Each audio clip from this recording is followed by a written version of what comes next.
কারো হাত ভেঙে গেছে, কারো মাথা ফেটে গেছে, ক্যামেরা ফোন সব ওই জিকে গৌসের ছাত্রদল যুবদলের সন্ত্রাসী বাহিনী সব নিয়ে গেছে। এবং আমাদের একজন ভাইয়ের চোখে রড দিয়ে যখন গুতা মারছে তার চোখ বের হয়ে আসার মতো অবস্থা, আরেকজনের মুখে রড দিয়ে বাড়ি মারছে। এই ভাইদেরকে এবং উনি আমার জেলা সেক্রেটারি এনসিপির, উনি একজন ভাইকে বাঁচাইতে গিয়ে রড দিয়ে উনার এই কনুই ভেঙে শেষ করে দেওয়া হয়েছে। আপনারা একটু কাছে নিয়ে আসেন, আপনারা যদি দেখেন যে এখানে ওনার হাতটার কি অবস্থা হয়েছে, এই জায়গায় মানে এটা ধরার মতো কোনো অবস্থা নেই। এখানে মাথায় এই যে রড দিয়ে প্রত্যেকটা জায়গায় বাড়ি মারছে।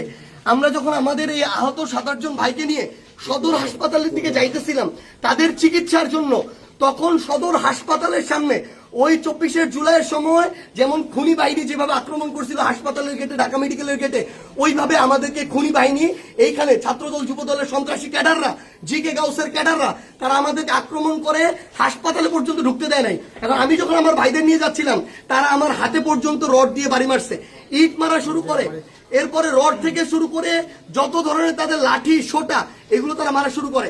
এবং ওইখানে আমাদের ছাত্র শক্তি, যুব শক্তির, এনসিপির অনেক ভাইকে তারা ওইখানে মানে ওই সবার সামনে ওইখানে পিটায়। এবং আমরা এখানে পুলিশ দেখলাম, আমাদের সামনে থাকা তো দূরের কথা, আমাদের সাথে থাকা তো দূরের কথা, এত বড় হামলার পরে তারা পিছনে দাঁড়ায় দাঁড়ায় নাটক দেখতেছে। এই ছিল অবস্থা। এই যদি হয় বাংলাদেশের অবস্থা, তাহলে তারেক রহমানকে জবাব দিতে হবে।